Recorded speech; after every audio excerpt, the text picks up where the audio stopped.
Oi, pessoal, bom dia, boa tarde, boa noite. Que prazer estar aqui junto de vocês para mais uma aula. E agora a gente vai começar 2023 com aquela palavra de ordem, ó. Comece 2023 dominando tendências pedagógicas. Eu quero vocês craques nesse assunto, eu quero vocês me substituindo aqui, ó. Um dia só, tá? Que eu não quero sair daqui, não. Nessa bancada maravilhosa dos pedagógicos, dando uma aula aí de tendências pedagógicas, viu? Então, o que vocês precisam saber para dominar tendências pedagógicas em 2023? Eu não consigo fazer tudo isso, é mais uma aula de direcionamento do que necessariamente uma aula em que eu consiga destrinchar todo o conteúdo. É uma aula de 20 minutinhos e nós vamos responder 10 questões de múltipla escolha, eu preciso ser objetivo. Mas, o que eu queria destacar para vocês? Professor, o que eu preciso para dominar conhecimentos pedagógicos e tendências, né? Porque falar de conhecimentos pedagógicos é falar de tendências. Domine a visão de 4 autores principais, né? Quais são eles? Libânio, nesta ordem, tá? Na verdade, eu vou falar outra ordem, que é Saviani, que é o mais difícil. Saviani, Libânio, Lucchesi e Mizukami. Se você conseguir dominar, de alguma maneira, a visão desses três, você vai ter uma visão bem geral de tendências. Porque o Lucchesi vai no sentido filosófico. O Saviani vai no sentido da história, da filosofia e da própria pedagogia. O Libânio vai muito para o lado da didática. A Mizukami vai do lado da didática e das teorias da aprendizagem. Então, te ajuda bastante a entender, inclusive, outros conteúdos. Então, é um conteúdo que vale a pena você investir em entender de maneira mais sólida, tá? Outro ponto, sempre situe as tendências dos momentos históricos. Não vou repetir isso aqui, mas vocês vão ver várias aulas minhas aí que eu sempre falo disso e reafirmo. É necessário você compreender os 4 momentos. Vertente religiosa da pedagogia tradicional, eu falando, né? Vertente leigo-laica da pedagogia tradicional, pedagogia nova e pedagogia produtivista. Então, isso traz elementos também para vocês compreenderem as tendências e começar aí, ó, chutando a porta das bancas para gabaritar esse conteúdo. Então, agora eu vou trabalhar algumas questões mesmo para desafiar vocês, tá? Para que vocês vejam assim, ixi, errei isso aqui, não sei isso aqui, vou pesquisar. Porque são os elementos que nós vamos trabalhar durante todo o nosso 2023, durante todo o nosso processo de construção do conhecimento e de preparação aqui, para que você tenha a sua tão sonhada nomeação. Eu sou o professor Fernando Souza e é sempre um prazer estar aqui junto de vocês, tá?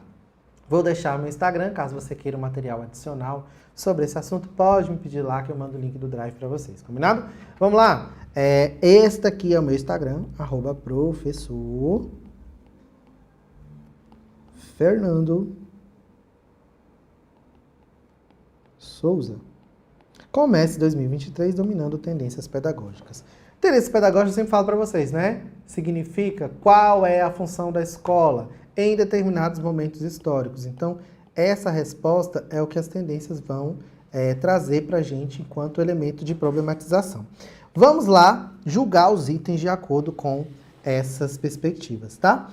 Desconsidera as datas, tá bom? Mas é uma questão da FGV de 2021. Então vamos lá. Historicamente, a função social atribuída à escola depende das concepções pedagógicas dominantes e dos valores atribuídos ao processo educativo. Sobre o papel da educação para a sociedade brasileira, relaciona as concepções estadas à sua função social que cada um atribuía à escola. Então vamos lá. Pedagogia tradicional, olha aí, ó, pedagogia nova, tecnicista e histórico-crítica. A histórico-crítica aqui, a gente está entendendo que é a proposição do Saviani. Então, está entendendo a pedagogia tradicional como uma só, pedagogia nova como segundo momento, tecnicista e a proposição frente ao contraste de todas essas, que é a pedagogia progressista histórico-crítica do Saviani, tá? Qual tendência vai entender que é um instrumento de correção da marginalização e adaptação dos indivíduos às normas sociais, mas respeitando a individualidade, incentivando a aceitação mútua? Quem tem essa perspectiva, essa filosofia, gente, é o que a gente chama de movimento da escola nova. Então, é o número 2, pedagogia nova. Meio para discutir os conteúdos culturais historicamente atribuídos ao currículo, inclusive substituindo os conteúdos formais por conteúdos reais, dinâmicos e concretos. Olha a visão progressista aqui, ó, da pedagogia histórico-crítica. 4. Dispositivo para formar indivíduos eficientes. Quem é que vai contribuir com a eficiência, a produtividade, investindo inclusive em escola técnica? Pode ser inclusive a tecnicista. 2, 4, 3. Por último, antídoto à ignorância, ou seja, eu preciso transmitir conhecimentos para aquele que é ignorante, porque Assim, ele vai sair da sua ignorância, né? Difundindo a instrução, transmitindo de forma sistematizada e gradual o conhecimento acumulado pela humanidade. Essa é uma visão transmissiva dentro da pedagogia tradicional, que é o número 1. Resposta certa, então, 2, 4, 3, 1. Qual é o item que tem 2, 4, 3, 1? Item C, 2, 4, 3, 1, tá? São as visões em relação às tendências. Então, resposta certa, letra C. 2. Agora vamos falar de uma questão sobre o Anísio Teixeira. Olha que questãozinha capciosa, difícil também. Gente, todas as questões que eu trouxe aqui, em sua maioria, são complexas, tá? Mas vocês precisam se preparar a partir delas. Porque elas que vão dar para vocês uma gama de possibilidades de vocês entenderem o conteúdo, tanto em questões difíceis, médias e fáceis. Então, não desista. Eu garanto para vocês, a gente está começando 2023, e eu vou trazer plantar bananeira. Quem confiou nisso que eu disse lá atrás, se deu bem. Eu vou plantar a bananeira, mas vocês vão entender tendências pedagógicas de maneira leve, tranquila, organizada, tudo bonitinho, tá? Aqui é mais rápido, então por que eu quero que vocês façam? Vejam um traçado aí de questões muito pontuais do que vocês podem ampliar o conhecimento sobre esse conteúdo. Que nós vamos abordando cada um desses elementos no decorrer das nossas próximas aulas e dos nossos próximos projetos juntos, tá bom? Vamos lá? Em aspectos americanos da educação, Anísio Teixeira apresenta a seguinte comparação. Olha aqui, o pequenino índio, que se inicia nos segredos da guerra e na arte da caça e da pesca, educa-se por um processo direto e vital, cuja eficiência nunca é demais acentuar. A sua educação é o seu próprio crescimento. Ele cresce em habilidade, em vigor e coragem. Em impulso, cresce em comando, domínio das circunstâncias do seu ambiente. O pequenino civilizado cresce na escola, onde, em vez de um arco, lhe dão um livro. Então, desconsidera a sua vivência, né, prática, tá vendo? E em vez da vida, um ambiente artificial, mecânico e noviciado. Com base no texto, em seus conhecimentos a respeito das tendências, assinar as afirmativas a seguir. Olha a visão do estado de natureza, né? É a visão muito presente aí na teoria do Rousseau, que o homem nasce bom, a sociedade o corrompe, porque, inclusive, na escola, a criança não tem autonomia prática, que é uma crítica que ele faz à pedagogia tradicional, né? Vamos ver aqui. Anísio Teixeira defende uma educação ativa? Sim. Baseada em propostas de integradas à vida social? Sim. Condena a educação vigente em seu tempo, que considera estática e reprodutora dos modelos hegemônicos? Também, que é a pedagogia tradicional, né? Aí ele propõe a visão da pedagogia nova. Anísio Teixeira observa a concepção de ensino-aprendizagem do pensador estadunidense John Dewey, certíssimo. Para quem o aluno é um protagonista do seu processo de educação, também são a pedagogia de projetos, o pragmatismo do John Dewey muito presente enquanto influência na teoria do Anísio Teixeira, que é um dos principais signatários de um movimento histórico aqui no Brasil, que a gente chama de Manifesto dos Pioneiros da Educação Nova, tá? Está presente aí na teoria do Anísio Teixeira. Anísio Teixeira apresenta uma filosofia da educação baseada na integração entre teoria e prática, voltada para o desenvolvimento das atividades cognitivas e das habilidades manuais e criativas. Certinho, é uma perspectiva aí muito presente dentro da visão pedagógica da Escola Nova, então o item certo só pode ser a letra E. 1, 2 e 3 estão corretas. 3, questão da FGV, ó. Concepção surgida na segunda metade do século XIX, que propõe uma pedagogia ativa a colocar o aluno no centro da aprendizagem. Quem é que coloca essa proposição de trazer o aluno para o centro da aprendizagem? E por quê, professor? Gente, é uma questão de lógica. A pedagogia tradicional encarava o estudante apenas como sujeito passivo. A pedagogia nova vai encarar o estudante quanto um sujeito da sua aprendizagem. Então, ele vai aprender a partir da sua perspectiva prática, da sua experiência prática. Então, eu vou, de alguma maneira, inverter uma concepção de que o professor era o centro e vou trazer para o aluno, pedagogia nova. O aluno era um ser passivo e se torna um ser ativo, pedagogia nova. Olha que interessante. Então, aqui, ó, a gente, logicamente, concepção surgida na segunda metade do século XIX, que propõe uma pedagogia ativa, ao colocar o aluno no centro da aprendizagem, atribuindo-lhe um papel fundamental na aquisição do conhecimento. O trecho acima refere-se à concepção pedagógica conhecida como Escola Nova. E o principal percussor dessa Escola Nova foi um cara chamado Rui Barbosa, viu? Letra A nível mundial, né? Brasil, principalmente, também. Quando o modelo do mercado, questão da FGV também, invade a educação e os valores que inspiraram as teorias pedagógicas da docência terminam secundarizados. As lógicas mercantis se inspiravam em valores pedagógicos.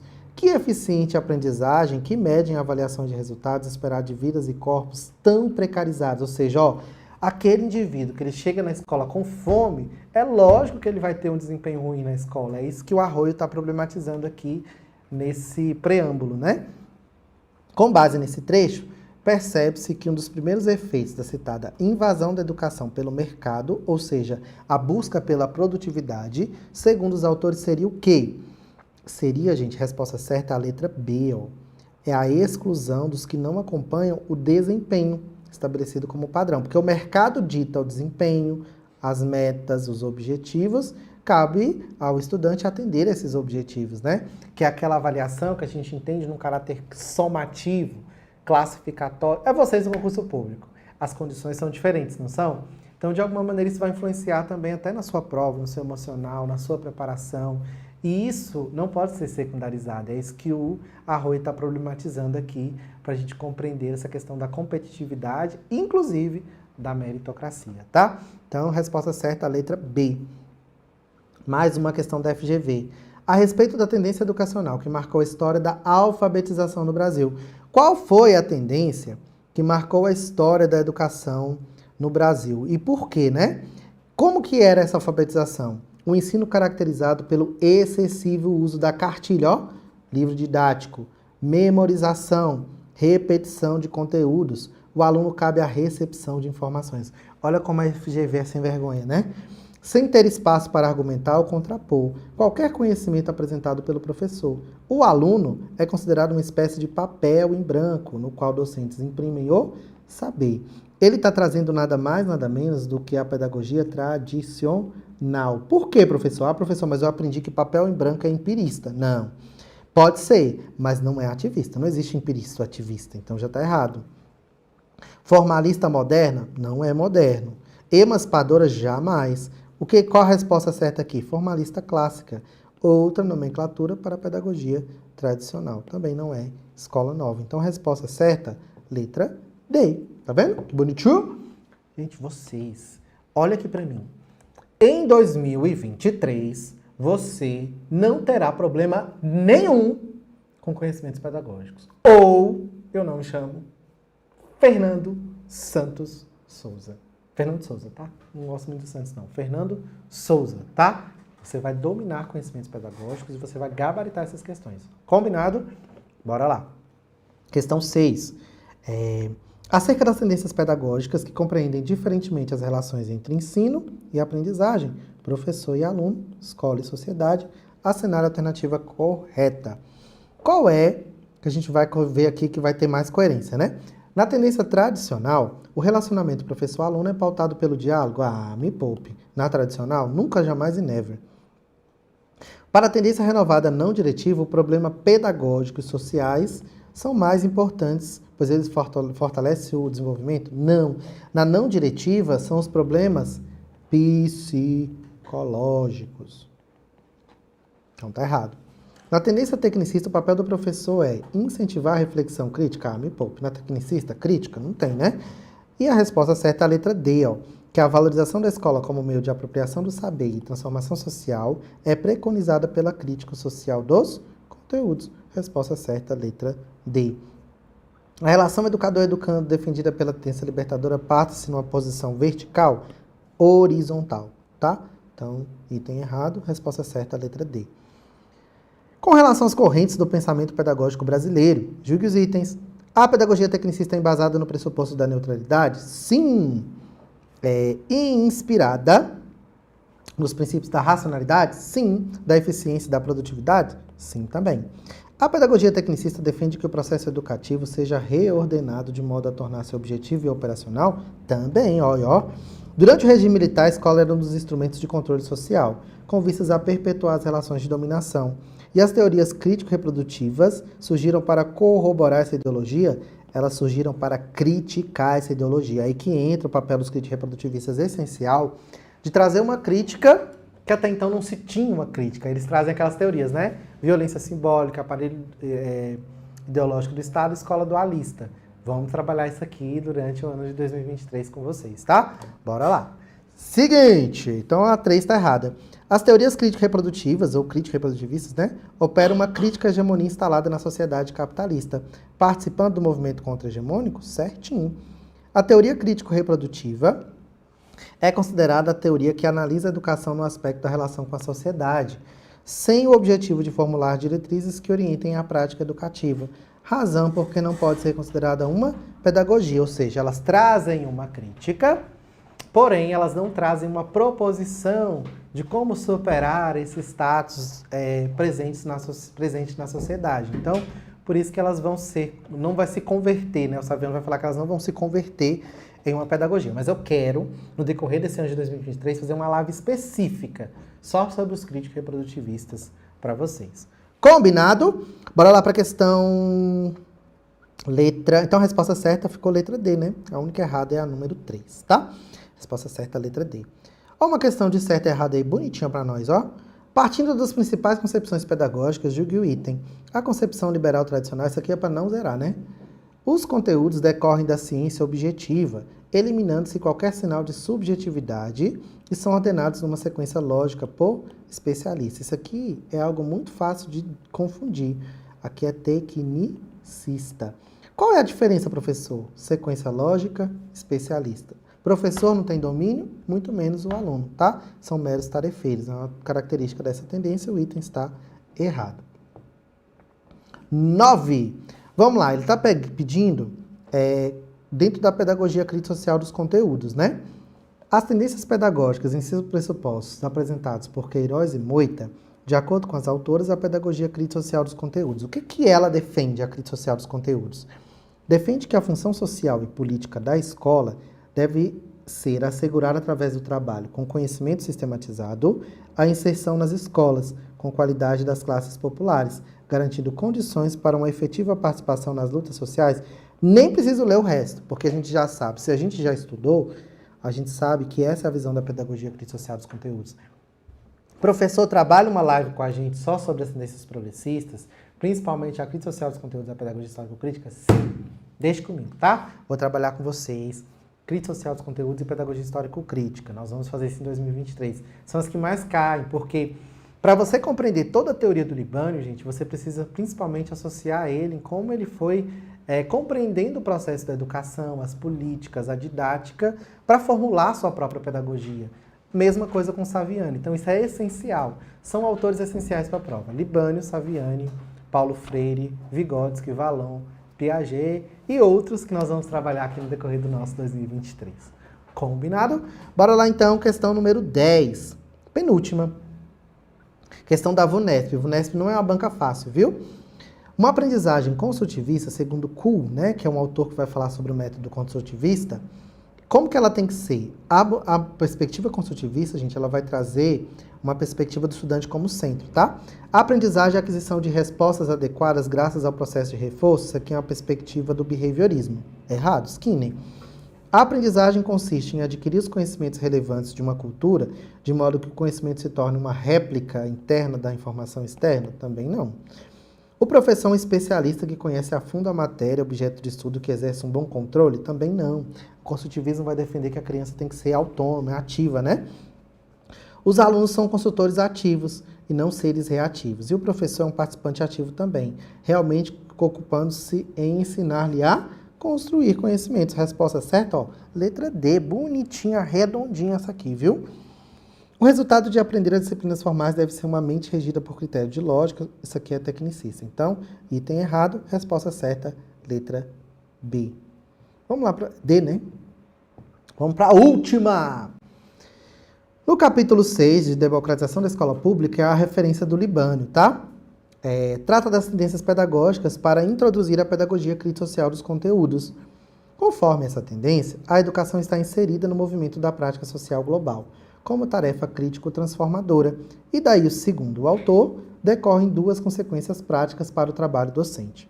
Uma delas é que esse trabalho deve ser contextualizado histórica e socialmente, isto é, articular ensino e realidade. A outra diz respeito ao trabalho docente ser um processo simultâneo de transmissão e assimilação ativa, no qual o professor intervém, fazendo o conhecimento sistematizado e o aluno. E o que esse aluno precisa fazer, né?